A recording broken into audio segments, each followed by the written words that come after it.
मुंबईत समसमान जागांसाठी एकनाथ शिंदे आग्रही। बीएमसी निवडणुकीसाठी 50-50च्या फॉर्म्युल्याचा आग्रह। शिवसेनेच्या विश्वसनीय सूत्रांची लोकशाही मराठीला माहिती। आरोपांनंतर जैन बोर्डिंगमध्ये जात मुरलीधर मोहोळांनी घेतली जैन मुनींची भेट। माझा या प्रकरणाशी काहीही संबंध नाही, राजकीय द्वेषातून माझ्यावर आरोप, मोहोळांची प्रतिक्रिया। जनतेच्या रेट्यासमोर नेत्यांची दादागिरी चालत नाही, जैन ट्रस्टच्या जमिनीचा व्यवहार रद्द झालाच पाहिजे। रवींद्र धंगेकरांचा पुन्हा एकदा मोहोळांवर जोरदार हल्लाबोल। जमिनीचा व्यवहार रद्द करण्याची जैन समाजाची मागणी। मुरलीधर मोहोळ यांना जैन समाज बांधवांचा घेराव, तर मोहोळांच्या समोर जोरदार घोषणाबाजी।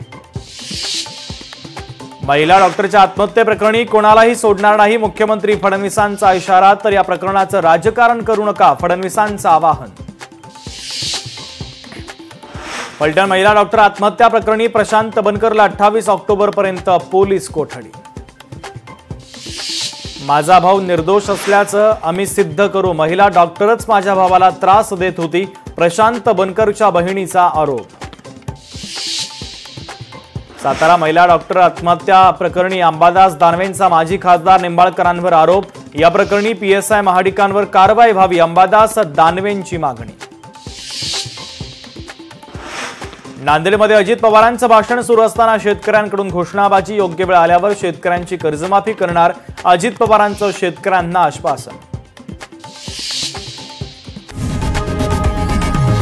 लोकशाही मराठी ऐका, पहा, जागरूक रहा।